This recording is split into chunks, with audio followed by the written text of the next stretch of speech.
Hello, and thank you for joining us today for an overview of the workplace violence and harassment legislation. My name is Lisa Kavanagh. I'm a Health and Safety Advisor trainer within the Prevention Services Department of Workplace NL, and we're delighted to collaborate with Linda Sagmeister from the OH&S Division of Digital Government and Service NL today as we discuss workplace violence and harassment. So just a little bit about Workplace NL.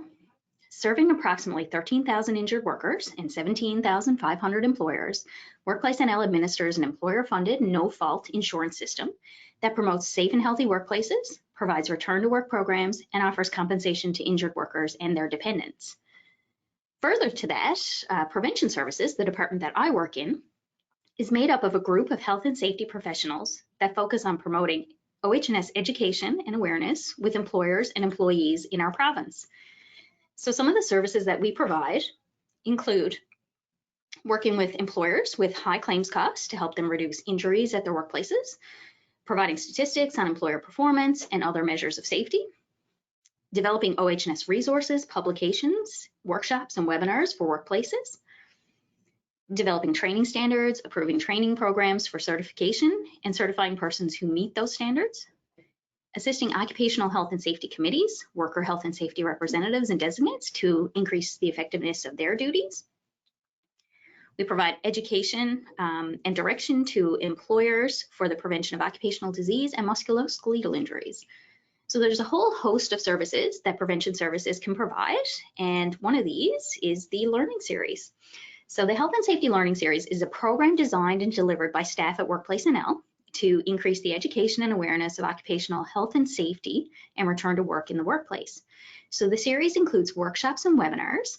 Unfortunately, in current times, in-person workshops are on hold, but we are offering an extensive list of webinar topics for 2021. Today's webinar is part of the Learning Series, and you can visit workplacenl.ca to view a list of the upcoming webinars, the offerings, and there's also a list of offerings included in the handout section of this webinar. So before we begin, just a couple of housekeeping items need to be reviewed. So about every 30 minutes or so, we will take a little micro break. I will encourage you to change position, move around if possible, essentially just get the blood moving, blood flowing. There is a handout section, and it contains a PDF copy of today's presentation, as well as a resource and references page with contact information. Please feel free to download this for future reference. Asking questions is encouraged. You can type them into your chat window, which is toward the bottom of your webinar panel on the left-hand side of your screen, and the questions will be answered within 24 hours. They'll prompt to us after the webinar is over. There's also an evaluation. I encourage you to complete that evaluation. It is prompted after the webinar, and that feedback helps us develop better and more meaningful workshops and webinars. You may also list any future topics of interest. So if there's something that we haven't offered or may have offered in the past that you'd like to see again, you can certainly let us know.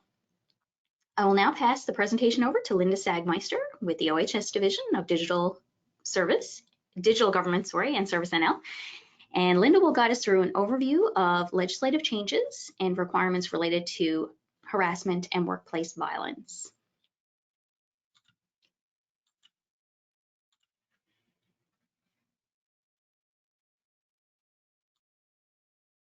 Thanks, Lisa. So as you know, my name is Linda Sagmeister, and I'm an Occupational Health and Safety Officer and an ergonomist with Digital Government and Service NL's Occupational Health and Safety Division. This webinar will review the Occupational Health and Safety regulations pertaining to the current violence and harassment prevention requirements. As some of you know, there were changes in the beginning of 2020, and that's what this is helping to explain. And some of you might be here as a result of needing the training for harassment and violence prevention in the workplace. So this information in this webinar is sufficient to meet the requirements of training on harassment prevention for employers and employees, like is required by Section 24.2 of the regulations, but it does not include information specific to any company's harassment prevention plan, like a specific company. So it does not meet the requirements of that part of Section 24.2. In any case, there'll be more training requirements discussed later on in the presentation as well. Digital Government and Service NL, Occupational Health and Safety Division's explanation guide provides more detailed information on harassment prevention regulations.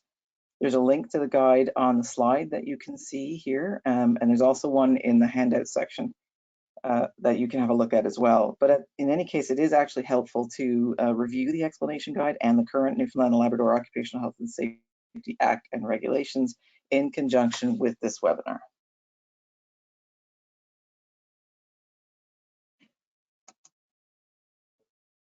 So today we're going to look at a number of learning topics. They're all here on the screen for you. They include things like where to find a copy of the legislation, a summary of the changes that came into force on January 1st, 2020, definitions of violence, harassment, and family violence, examples of what is and isn't harassment, risk assessment requirements, maintaining confidentiality, third-party investigations, worker, supervisor, and employer responsibilities, training requirements, the role of Digital Government and Service NL Occupational Health and Safety Division, as well as other agencies like the Human Rights Commission and Law Enforcement and Workplace NL.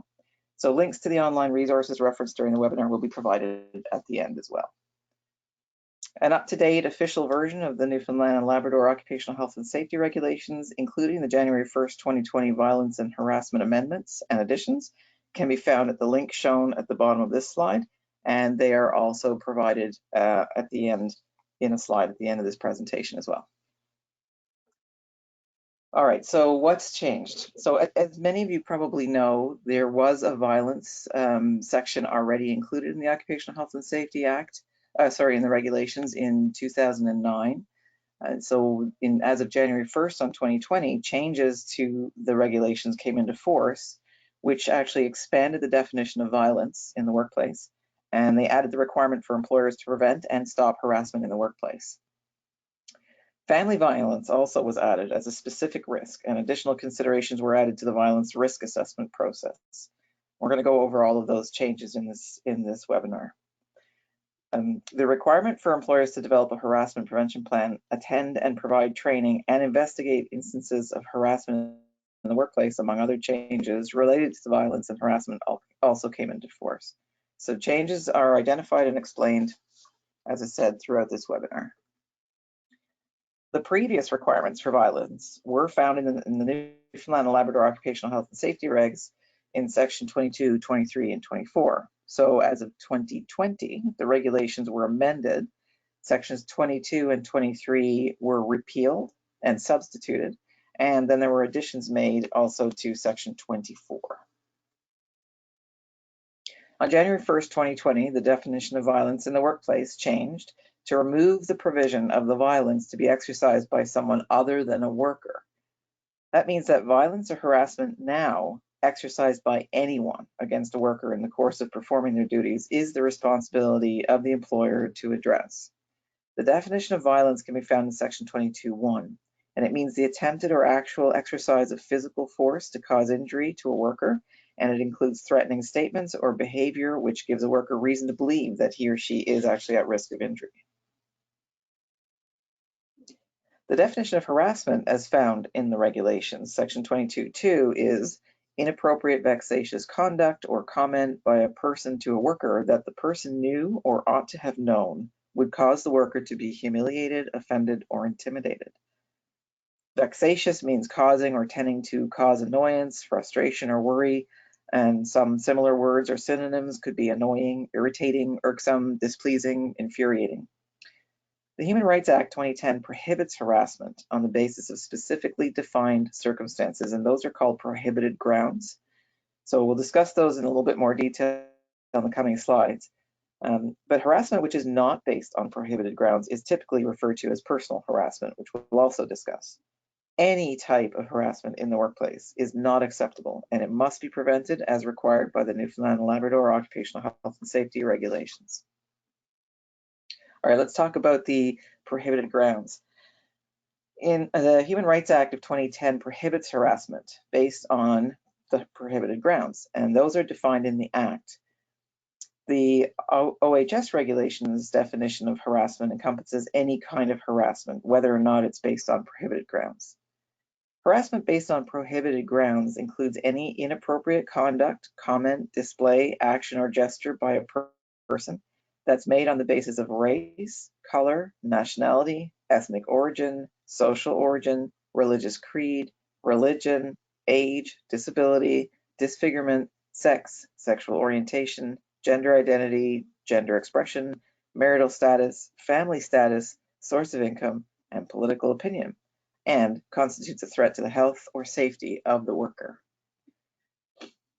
Harassment based on prohibited grounds also extends to sexual harassment, which is conduct, comment, gesture, or contact of a sexual nature that is offensive, unsolicited, or unwelcome.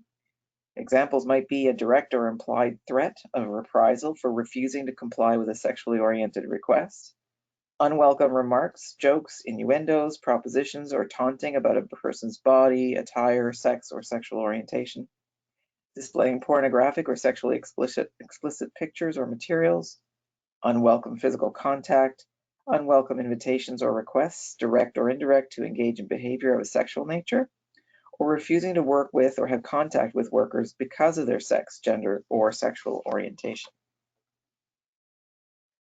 Personal harassment is sometimes referred to as bullying, and it also includes any inappropriate conduct, comment, display, action, or gesture by a person that adversely affects a worker's psychological or physical well-being, that the perpetrator knows or ought to reasonably have known would cause the worker to be offended, humiliated, or intimidated, and that constitutes a threat to the health and safety of a worker.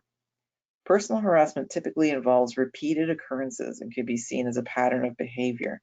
A single incident might not constitute personal harassment but if it's serious or severe and it's shown to have a lasting harmful effect on a worker, then it can. So you need to be very aware of the pattern that people have of their behavior in the workplace. A one-time incident of intimidation or offense may be worked out between people, but if it continues and goes on and it constitutes a pattern of behavior, you're likely looking at personal harassment. It includes things like verbal or written abuse, or threats such as insulting, derogatory, or degrading comments such as name calling or insulting jokes or gestures, refusing to work or cooperate with others, deliberate misgendering by referring to a person using terms or pronouns that do not align with the person's affirmed gender, physical or psychological bullying, which creates fear or mistrust, or which ridicules or devalues the individual, such as fist shaking or yelling. Exclusion, isolation of individuals, or withholding or giving incorrect information. Posting or sending offensive or intimidating messages via social media, email, text, phone calls. Making unreasonable demands that set up an individual to fail, thereby interfering with their work. Unjustifiable interference with another person's work or work sabotage. Spreading rumors, malicious gossip, or personal ridicule. Displaying or circulating offensive pictures, interference with or vandalizing personal property, or taking away work or responsibility without cause. You can see through the list here that personal harassment isn't always the obvious. At times, it can be a pattern of behavior that actually affects your ability to do your work, and where it is done on purpose, that also constitutes personal harassment. So what's not harassment? That's as equally important to know. Reasonable actions taken by an employer or a supervisor while managing and directing workers are not considered to be harassment. Reasonable actions considered to be part of a manager's or supervisor's work functions include things like aligning work, scheduling, job assessment, work performance evaluations, inspecting workplaces, implementation of dress codes that could be for safety or for business attire norms, implementing health and safety measures, taking disciplinary actions, such as dismissing, suspending, demoting, or reprimanding with just cause. So if it's done reasonably and fairly, then the action should not be considered to be workplace harassment. Differences of opinion or minor disagreements between coworkers are also not generally considered to be workplace harassment, but they can turn into harassment if they're not resolved, which is why these things need to be addressed as soon as possible. Likewise, difficult conditions of employment, like professional practice limitations or Organizational changes or financial restrictions are not considered to be harassment. Work-related stress as a result of any of these things in and of itself is not considered to be harassment. Management actions must be carried out in a manner that's reasonable, respectful, and not abusive. Furthermore, actions do not constitute harassment if they arise out of a relationship of mutual consent. Respectful workplace banter, interactions, and behavior that are considered to be the norm, like a respectful comment on someone's outfit, would not be considered to be harassment unless there's a power imbalance. Other situations that do not constitute harassment could include physical contact necessary for the performance of the work using accepted industry standards, conduct which all parties agree is inoffensive or welcome, or disagreements in the workplace that are not based on one of the prohibited grounds. Since January 1st, 2020, employers are required under the regulations to take every precaution reasonable in the circumstances for the protection of workers once there is awareness, or ought to be awareness, that family violence could likely expose a worker to physical injury in the workplace. The term family violence has the same meaning in the OHS regulations as it has in Section 3 of the Family Violence Protection Act. And there it states that family violence means one or more of the following acts or omissions committed against an applicant or a child by a respondent.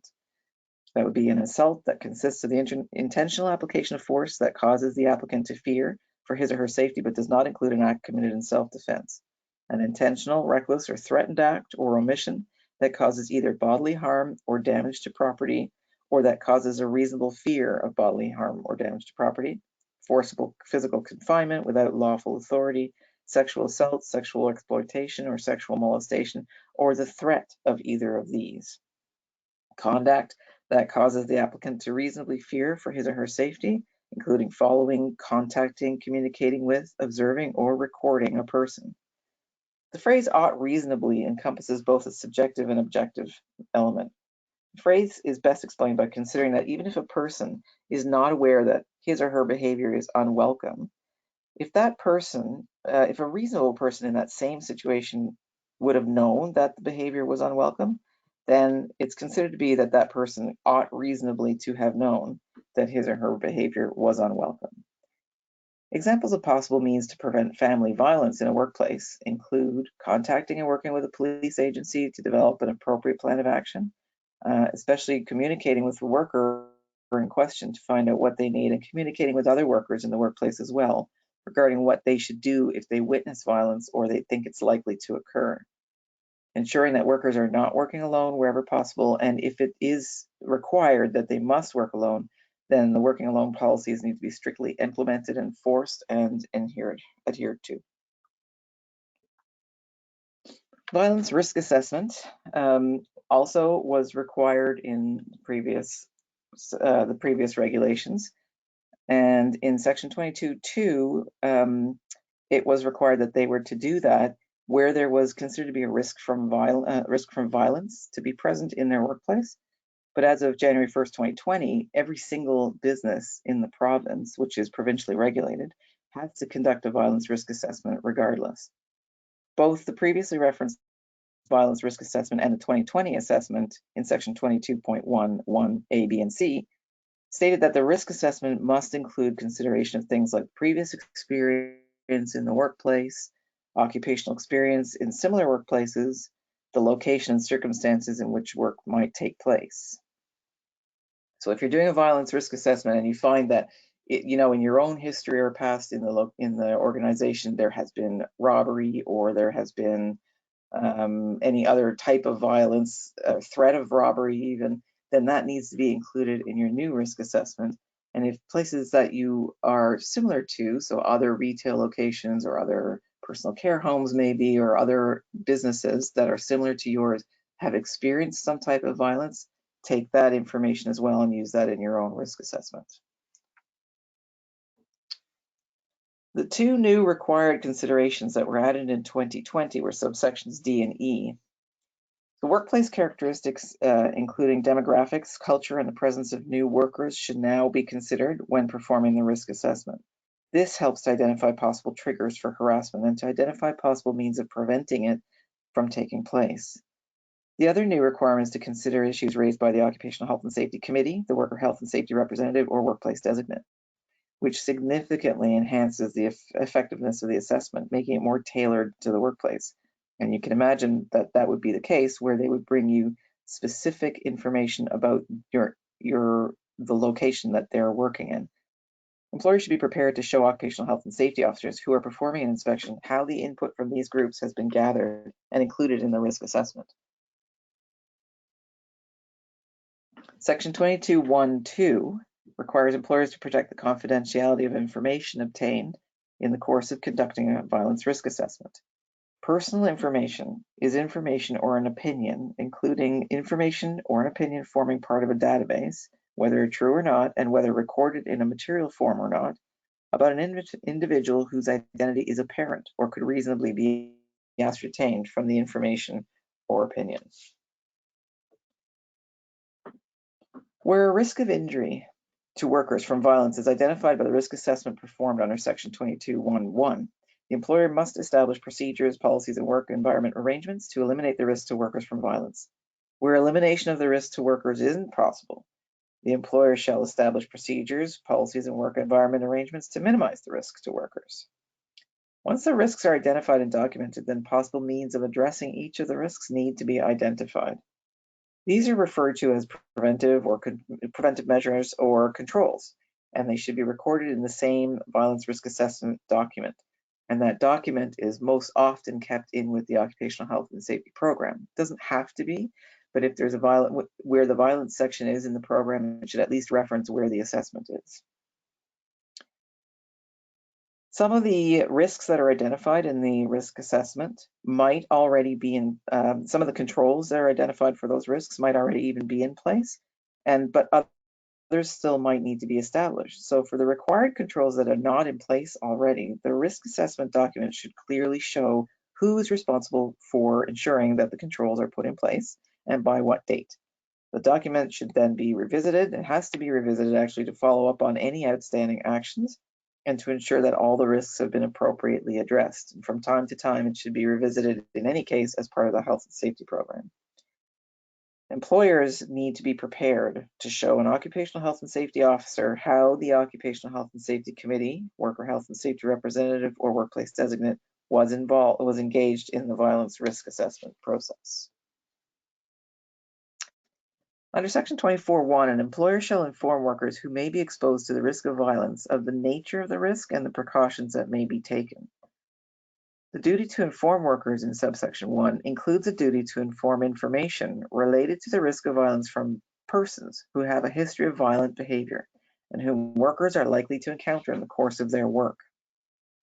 Informing workers can take place in staff meetings, toolbox safety talks, Occupational Health and Safety Committee meetings, and any other types of communication used at a workplace or a combination thereof. Documenting that this communication has taken place is helpful for keeping track of what information has been disseminated, when, and in what manner, and to whom. There's been no change made here, as sections 24(1) and 24(2) are exactly the same in both the previous and the current regulations. So now we're on to the Harassment Prevention Plan. Section 24.11 of the current OHS regulations requires every employer to develop, implement, and maintain a written harassment prevention plan. And this needs to be done in consultation with the Occupational Health and Safety Committee, worker representative, or workplace health and safety designate. A harassment prevention plan is required regardless of the results of a risk assessment, and it's required for every single employer that falls under the authority of the Newfoundland and Labrador Occupational Health and Safety Act and regulations. This is regardless of the size of the business. The harassment prevention plan is required to include statements on commitment, obligations, and responsibilities of employers, supervisors, and workers. It also has to include detailed procedures, so people know how to report harassment, how to respond when it's been reported, and how to provide people with information about notifications, so the results of the investigations and what's going to be happening as a result. Employers are required to develop and provide procedures for accessing an external third party, for instances where an employer or a supervisor actually is the alleged harasser. The procedures, and therefore the harassment prevention plan, must be accessible at all times so that in cases where these circumstances exist, the complainant, which is the person filing the information, is aware of and can follow the process for reporting without asking someone else to help them. Section 24.12A of the revised regulations requires the harassment prevention plan to include a statement that every worker is entitled to employment free from workplace harassment. It's very simple. An example of a plan, the plan could state all workers are entitled to work free of harassment at ABC company. Section 24.12B requires that the harassment prevention plan include a statement that the employer is committed to eliminating, where possible, or otherwise minimizing the hazard of workplace harassment. For example, the plan could state, management at ABC company is committed to providing a safe, respectful, and harassment-free work environment for all staff and customers. No one has the right to harass anyone at work or in situations related to employment with this organization. The harassment prevention plan must include a statement that the employer will protect workers from retaliation and provide support to workers when workplace harassment occurs. For example, the plan could state, ABC company will protect workers from retaliation and provide support to workers when workplace harassment occurs. At this point, the plan could then provide examples of the types of supports that the employer is likely to provide. So, for example, it could state, employees who have been affected by workplace harassment may be supported by reconsideration of shift scheduling, access to an employee assistance program, relocation of a worker to help separate workers where necessary, or other supports as deemed necessary in the circumstances. Of course, these are really only just examples for purposes of this webinar, and any organization might have some other support to offer as well. It's important to recognize that the term worker, as defined in the Newfoundland and Labrador Occupational Health and Safety Act, includes any person engaged in an occupation. So that means that the term worker actually includes supervisors, managers, and owners of organizations. These workers, supervisors, managers, and owners, might also be specifically referenced separately in the Act and regulations where they have duties over and above every other worker. So we'll provide some examples of that. In any case, Section 24.12C also requires the harassment prevention plan to include a statement of the worker's obligation. Now remember that the worker's obligation here is everybody, to take reasonable care to not engage in bullying or workplace harassment, to report observations or experiences of bullying and workplace harassment, and to comply with the harassment prevention plan. So that means that anybody in any organization is also required to report when they see harassment take place in the workplace, even if they are not the target. We'll talk about that a little bit more again later. The plan could state, workers have the responsibility to treat each other with respect and not engage in bullying or workplace harassment. We ask that anyone who experiences harassment or sees another person being harassed, report it to your manager immediately. Section 24.12D requires the plan to include a statement of a supervisor's obligation to ensure the health and safety of workers, including the supervisor's obligation to apply and comply with the harassment prevention plan. So, for example, the plan could state, managers and supervisors are responsible for a safe work environment free of harassment. The employer, supervisors, and managers are required to apply and comply with the harassment prevention plan and associated procedures. Section 24.12 requires that the plan set out the procedures for workers to report instances of harassment to an employer or supervisor, or where the employer or supervisor is the alleged harasser, the procedures to report harassment to an external third party. For example, the plan could state, if you believe you're being harassed, tell the person harassing you to stop if it's safe and if you feel comfortable to do so. You can do this in person or in writing. If you cannot deal with them directly, or if your request is unsuccessful, follow the procedures for making a formal report of harassment. This plan could then outline the procedure for reporting harassment. So an example of that would be, complete the harassment report form.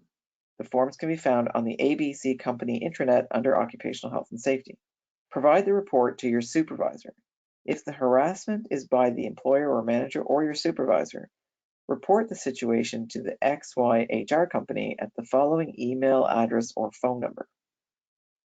Note that in this example, the procedure does explain where to find the harassment report form, and it also provides specific details on how to contact an external third party where it's necessary to make a complaint in that way. Employers are required to develop detailed procedures with contact information for accessing an external third party for instances where an employer or supervisor is the alleged harasser. Those procedures have to be included in the employer's harassment prevention plan, and they must be readily available to all staff at all times, so that in cases where these circumstances do exist, the complainant is able to access and follow the process on their own. So an external provider should be someone who's not a direct report for an employee, so not their supervisor or manager or their lead hand. And the person or organization should be removed from the work, so not in the same work unit, and needs to be an impartial response to the report. So whoever is named as your external party needs to be able to possibly do the investigation without having any responsibilities for directing work for the people that they are investigating. In some organizations, that might be a person even internal to the organization, but who, due to the size of the operation, is outside of many of the work units. So for some cases, it might be human resources in a large multi-location retailer, or where this isn't possible due to the division of work or the size of an organization, the party might actually be a truly external party.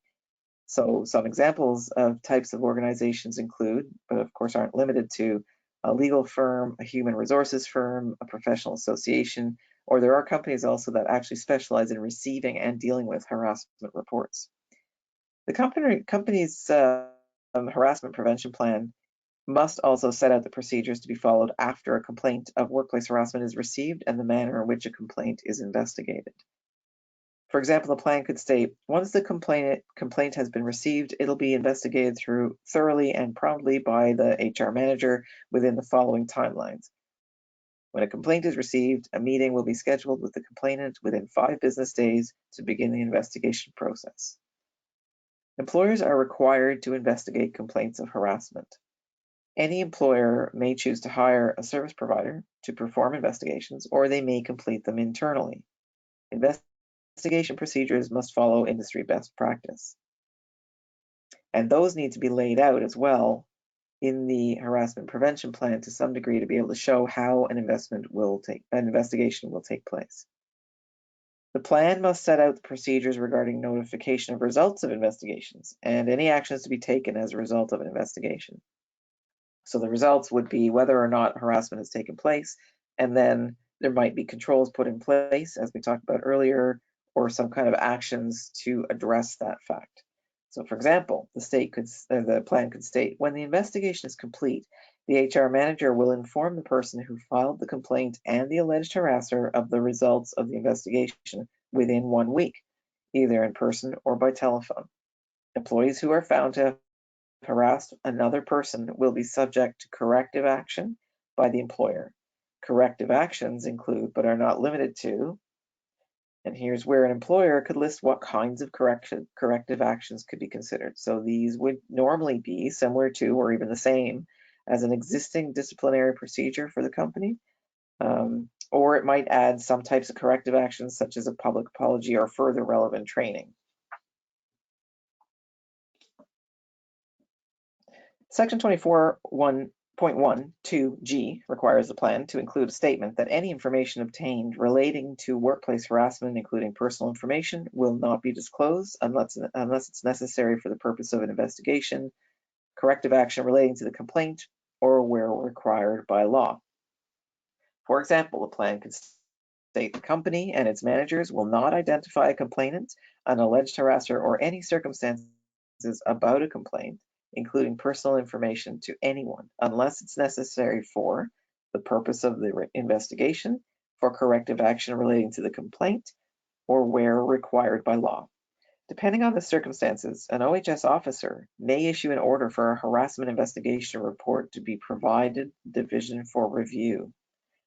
This is one of those examples where it is required by law, according to that section. Employers must address how they will maintain the confidentiality of all parties involved. Section 24.12 requires the plan to include a statement that the harassment prevention plan is not intended to discourage a worker from exercising his or her rights under the Human Rights Act 2010, the Criminal Code of Canada, or any other law of the province of Canada. So of course that statement could be in the plan itself, as in saying this plan is not intended to discourage a worker from exercising his or her rights under the Human Rights Act 2010, the Criminal Code of Canada, or any other law of the province or of Canada. Any worker might approach the Human Rights Commission or a police agency or Digital Government and Service NL's OHS division, or all three of these, independently of their company's harassment reporting system. Depending on the circumstances, some harassment may be of concern to all three of these agencies, and all three of them could conceivably be performing their own investigation simultaneously with that of the employers. That's because each of these agencies enforces a different act from one another, and they look for different things when they do their investigations for different purposes. In some cases, there will not be a case for human rights or for the police. However, it is a choice of any worker to contact them to consult with them about the circumstances. And we'll touch on this a little bit later in another slide. Section 24.13 states that the harassment prevention plan shall be accessible to all workers in the workplace and reviewed as necessary, but at least annually. 24.14 states that an employer shall investigate complaints of workplace harassment. The employer is obligated to investigate formal or informal complaints of harassment, including when an employer, quote, ought reasonably to know, unquote, that harassment is happening in the workplace, even though no formal harassment complaint has been made. Once somebody becomes aware of harassment in the workplace, it needs to either be reported or investigated, depending on who's aware of it.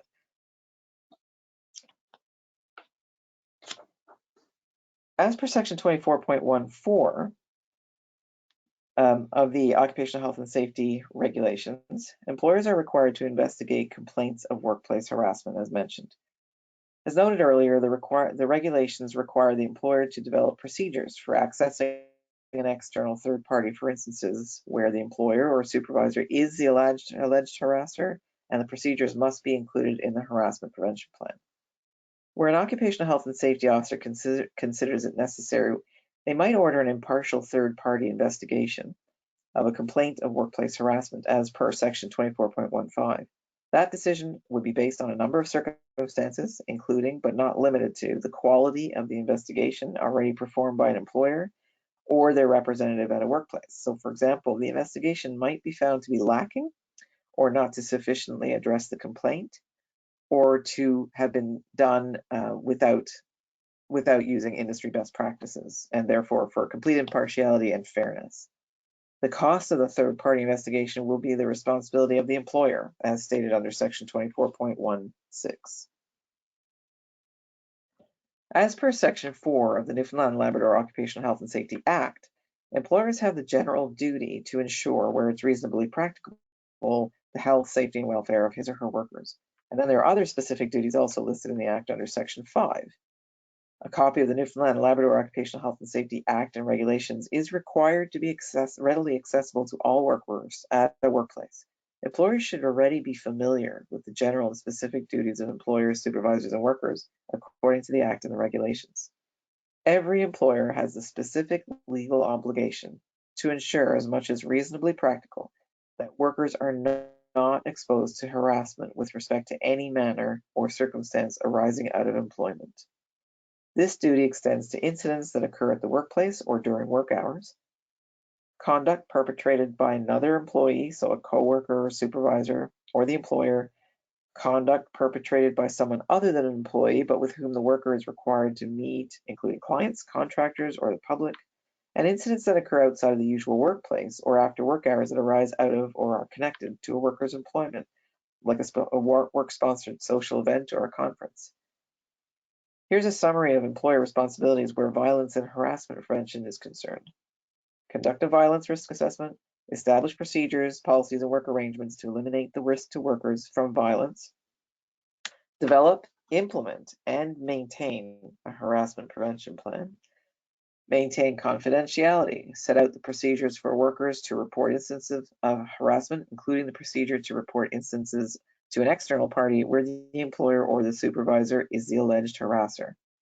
Participate in training related to harassment prevention. Provide training to employers regarding harassment prevention and the employer's harassment prevention plan. Set out the procedures to be followed after a complaint of workplace harassment is received.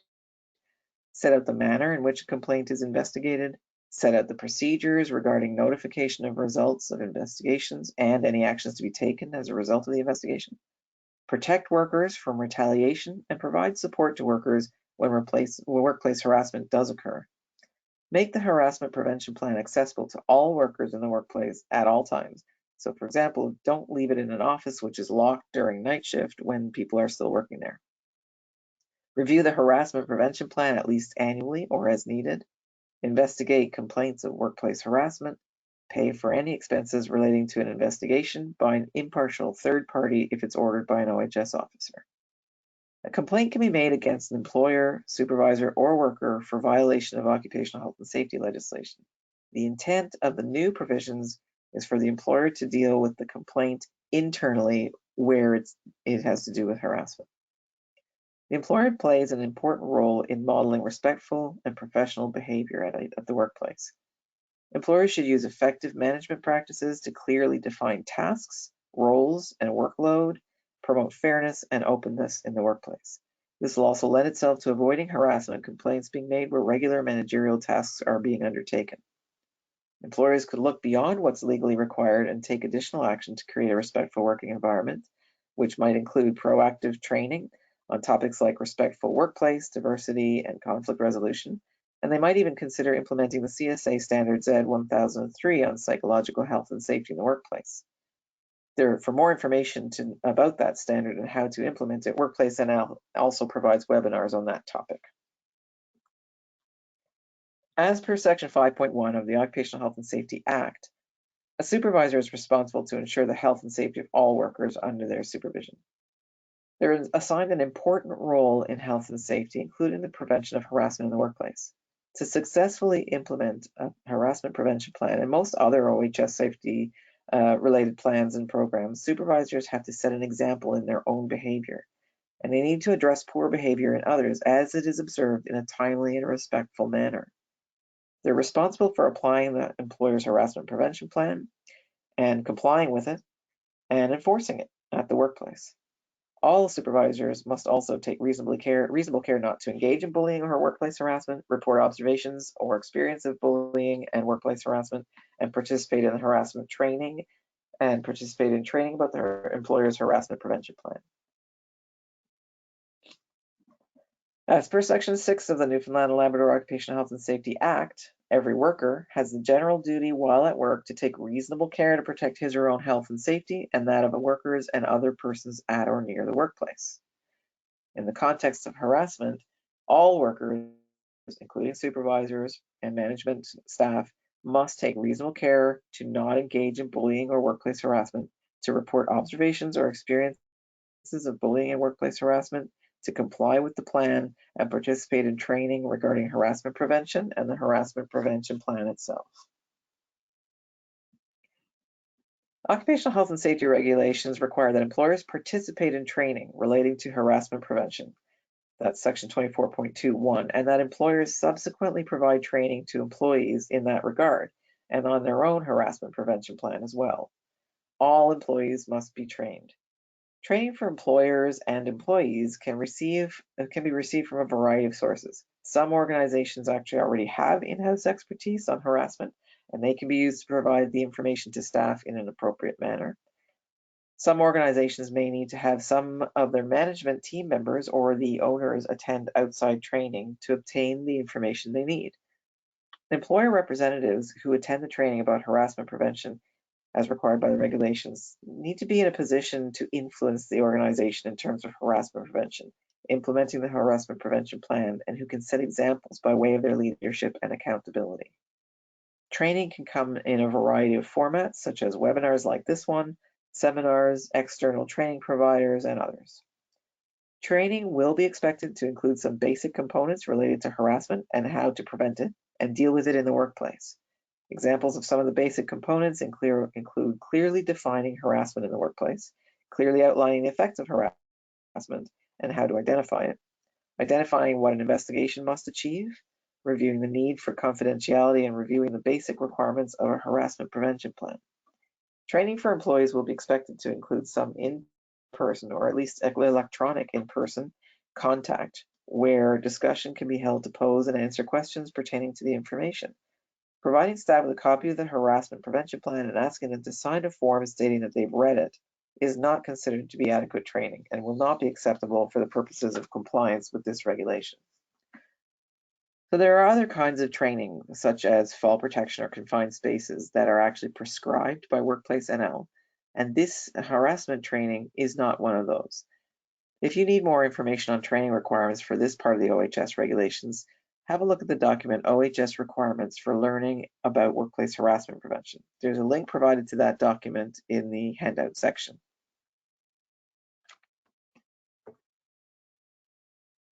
So all workers need to know about the harassment prevention plan. All workers need to know where it is located so that they can locate it any time. They need to understand what information it includes, how it pertains to them as an employee, who is responsible for the plan's maintenance, and how it will be implemented, especially if they're working in a multi-employer worksite. They need to know what the role of the union will be where there is one. They need to know what kind of support or that they can expect from the employer, including management in the organization, both during and after an investigation into an allegation. Know how to make a harassment complaint, like to who are we supposed to make it to, what's the method we used, where are the forms located, and then what to expect once a complaint has been submitted. They need to know that they must report harassment and bullying should they witness it at the worksite, and what to expect once a report's been submitted. They need to be provided with information on their own legal obligations in the workplace where harassment prevention is concerned. The role of a Service NL Occupational Health and Safety Officer is to visit any provincially regulated workplace at any time without notice to perform an inspection. During the inspection, the employer's compliance with the Act and the regulations is actually being assessed, and it includes workplace violence and harassment provisions. While doing the inspection, things like production of documents might be required, and we might ask to speak to employees individually without anybody else around. And the point of doing all this is to enforce the Newfoundland and Labrador Occupational Health and Safety Act and regulations where contraventions are identified, and that's where employers will receive orders that are issued with an inspection form. Afterwards, there's follow-up with an employer to make sure that they are actually compliant with the legislation, that they have complied with the orders. And we also respond to occupational health and safety complaints, including complaints regarding harassment and violence. We do investigate workplace accidents, including incidents of violence, and where harassment is concerned, we investigate the employer's process that they use to investigate or deal with situations where harassment is concerned. So an officer might order that an employer investigate an allegation of harassment, or we might order that a third-party investigation be performed. In any case, an OHS officer will typically not investigate an actual allegation of harassment itself, because that is clearly the responsibility of the employer as per the harassment prevention plan requirements. As previously noted, the employer's harassment prevention plan must include a statement that the plan is not intended to discourage a worker from exercising his or her rights under the Human Rights Act 2010, the Criminal Code of Canada, or any other law of the province or Canada. The Human Rights Commission and law enforcement do have their own roles and responsibilities. Their activities might parallel that of digital government and Service NL for any given allegation. The Human Rights Commission does investigative allegations of harassment based on the prohibited grounds as defined under the Human Rights Act and previously outlined in this webinar. Police will investigate allegations of criminal harassment, including stalking, sexual and physical assaults, uttering threats, or damaging another person's property. These are criminal acts that must be investigated as criminal matters. Even if somebody has contacted the Occupational Health and Safety Division, and if we are investigating something, police should still be called in those situations, and preferably first. Criminal harassment, like stalking, is defined as harassing behavior, including repeatedly following, communicating with, or watching over one's home. At this point, I'm concluding this part of the webinar. We've reviewed violence and harassment sections of the Occupational Health and Safety Regs, as well as the responsibilities associated with them. At this point, I'd like to turn this over now again to Lisa Kavanagh for more information about Workplace NL's services.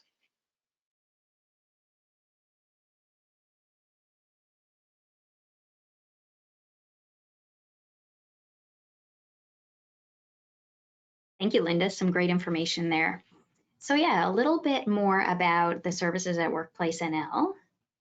Basically, the role of Workplace NL is to provide education and create awareness about the OH&S legislative requirements for employers. So we offer webinars like the one you're attending today, workshops and education information sessions specifically at your workplace if requested. We're here to provide guidance and assistance through resources, education, and information to help you meet those legislative requirements that Linda has outlined. If you have any questions, would like more information, or would like to avail of any of the services, you can email workshops@workplacenl.ca or email me directly at lisa.kavanagh@workplacenl.ca. So a little bit about some of the resources that we have. One of the most frequently received comments from employers in our regular work is, how do we complete a workplace violence risk assessment? And the Workplace NL created this guide, the Workplace Violence Risk Assessment Process, and it was developed in response to that specific request. It outlines a 4-step process to completing a violence risk assessment, including identifying the hazards, evaluating the risks, finding solutions, and implementing or making recommendations. And there's kind of an overall, an overarching piece to this that's a continuous monitoring and evaluation loop. As we implement things, we need to determine if they're working the way they should, or if things need to be further adjusted. So the guide also includes samples. They're listed here on the screen. The employee survey, this tool can help provide valuable information about what hazards exist in the workplace with a risk of violence. So the survey is completed by employees, and it helps to gather information related to the perception of violence, possible problem areas within the organization, as well as areas like interactions with clients and members of the public. And the survey focuses on previous incidents of violence in the workplace, the types of interactions with customers or clients or the public, high-risk activities, and types of violence occurring in the workplace. Then there's the work environment questionnaire. There's a sample in there as well. And it's a sample, and it's meant for, I guess, all industries. It was kind of designed to incorporate everything. So there may be pieces in there that are applicable to your organization and maybe pieces that are not applicable. And essentially, it allows for a comprehensive look at the work environment and the work tasks that are completed. So the purpose of that questionnaire is to gather information about the risk factors for workplace violence by identifying, the tasks involving public interaction, the risk factors, are there any staff working alone, and a thorough physical worksite review. So kind of like a workplace inspection with a violence lens. And your inspection, it's an inspection of all areas considering the risk of violence. The information gathered from both the employee survey, the work environment questionnaire, those things will help to identify the hazards that exist in your workplace and help you to populate that into the risk assessment tool that's provided there. The guide also includes a sample workplace violence policy, as well as a violent incident report form. So the guide is available online at workplacenl.ca, and there's a link provided on that resource page that is in the handout section as well. And if you have any trouble finding it, you can certainly contact me. There is a second guide. The recent legislative changes that now require an employer to develop, implement, and maintain a harassment prevention plan has prompted us to create this guide. So it's Workplace NL's Harassment Prevention Guide, and it was developed to assist in the process of developing, implementing your harassment prevention plan. And every organization is different, and this guide is merely meant to be a resource as well. So it's not a cookie cutter approach. Things need to change based on the setup and your organization itself. So this includes a sample harassment complaint form, sample guidelines for investigations, a sample harassment prevention plan, and some fact sheets, checklists of items to be included in the harassment prevention plan and things of that nature. This guide is also available online at workplacenl.ca. And again, there's a link on the resource page in the handouts. So again, Workplace NL staff are available to consult with you and guide you through the process of completing a workplace violence risk assessment and a harassment prevention plan. We also offer other webinars related to these and other workplace violence and harassment topics. And you can visit workplacenl.ca for a full listing of webinar offerings. And I believe there's also a link in the handout section that will link you to our webinars. So at this point, I'm going to hand it back to Linda, and she'll give you some information about her department and as well some resources. Thanks, Lisa. I just wanted to mention about these resources here very quickly that, well, the first one is for the regulations, and a copy of the regulations in the Act, as I mentioned earlier, is required to be on site. So if you don't have a published Act and regulations from the Queen's printer, you can use the one from online in the interim, and that's where you can find it. The Occupational Health and Safety Division Explanation Guide is really useful, I think, or I've been told at least that it is, and we hope that it is. We also update it quite a bit. So when people contact us and have questions and want us to include that in the explanation guide, we are more than happy to do that. The link is right there. It's for part 3 of the regulations, which is where the harassment and violence prevention sections are. But there are other parts in there as well that you can see for other parts of the regulations. So if you are wondering about if there is an explanation guide pertaining to a different section, you're welcome to go there and see that as well. We do update it somewhat regularly, so it is worth having a check to see when it is updated. And there's a date right on the front of the chart that shows you when it most recently was done. So it should be fairly simple to do. Lisa just talked to you about the Workplace NL Risk Assessment Resources resource guide and the harassment prevention guide. We use that extensively. We hand it out to a lot of people. We refer people to it. They're both excellent resources, and they help a lot to get through these parts of the regulations. And the Family Violence Prevention Act obviously speaks for itself, and you can see the link there. But if you're looking for the full definition of family violence, you'll find it in there. Okay. So the next thing I just want to talk about quickly was occupational health and safety with Digital Government and Service NL. We used to just be called Service NL. Now it's Digital Government, if you're wondering. And at this point, I just wanted to let you know, I guess our mandate, which is our primary goal, is accident and illness prevention. We recognize that all workers have a fundamental right to a workplace that neither impairs their health or imperils their safety. And it's achieved by working with stakeholders to establish, promote, and enforce workplace practices, standards, and procedures. Relevant to harassment, if you are calling us with a complaint or looking for information about harassment, those are usually directed to specific officers in the division who've been assigned to address harassment issues. You can call any of those numbers there of those locations. It doesn't matter which location you're calling. It's still going to be sent to those specific officers that are dealing with harassment right now. And when you contact the division at any of those places, they will send your call over to one of those officers, but it may not be possible. And if that's not possible at the time, then they'll try and take your information and give it to, or they'll send you over to a manager. If they can't find a manager or any officers at the time, which does happen from time to time, depending on how many field visits are going on right then, they will want to take your information so that somebody can contact you as soon as possible and get back to you. If you're not comfortable doing that, please let the person know, and you can feel free to call back soon and try again, or you can just give them some information about a workplace and leave it anonymously, and we can try and follow up from that regard as well. So I just wanted you to know that information. And if you want to contact OHS to report an act of violence at work, you can also use the Serious Workplace Accident Reporting line to do that. But if you're in danger or if you need immediate assistance as a result of violence, please call 911 or the police immediately. Lisa?